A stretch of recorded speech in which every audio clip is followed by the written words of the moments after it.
Véhiculées par les arts et déchiffrées par la science, les émotions font partie intégrante de la vie humaine. Reste que les émotions sont un concept vaste et souvent imprécis. En effet, bien des gens confondent la notion d'émotion à celle de sentiment, d'humeur ou même de tempérament. Mais les émotions, c'est quoi ça? Pour répondre à la question, moi, Pierre-Luc, je vous propose d'éclaircir le nuage sur ce concept. Étymologiquement parlant, le mot émotion provient du latin emotio, qui traduit l'idée d'un mouvement vers l'extérieur. Comme le verbe émouvoir, les émotions nous muent plus qu'elles nous structurent. En ce sens, les émotions ne sont pas statiques, elles sont des mouvements, ou plutôt des motions. On comprend donc ici l'origine du mot, mais comprendre la notion est une tâche plus complexe, notamment pour deux raisons. D'abord, au fil de l'histoire, beaucoup ont parlé des émotions.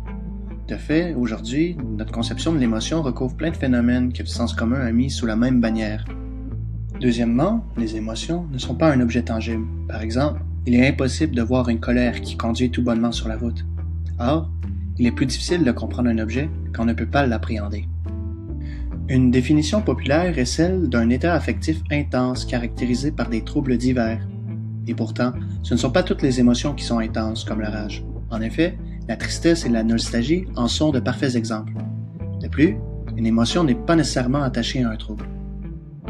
Une définition mieux adaptée à la psychologie est celle proposée par Ursula S.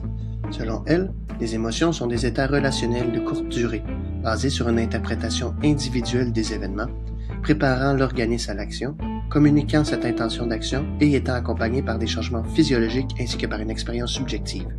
Bref, les caractéristiques qui distinguent la notion d'émotion aux autres concepts affectifs sont la source et la durée. En effet, l'émotion a une durée relativement courte et on peut connaître sa source.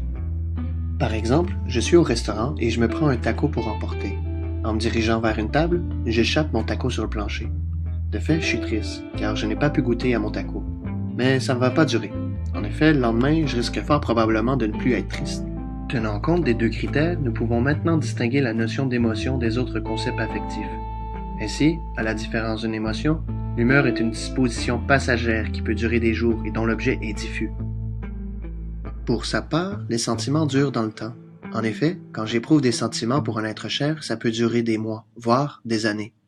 Enfin, les dispositions de la personnalité, que certains appellent tempérament, ne découlent pas d'une unique cause. De plus, elles changent très peu tout au long du développement d'un individu.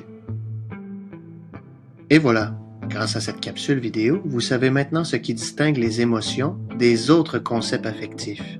Certes, ce n'est qu'un aperçu, et il reste beaucoup à découvrir sur le monde des émotions.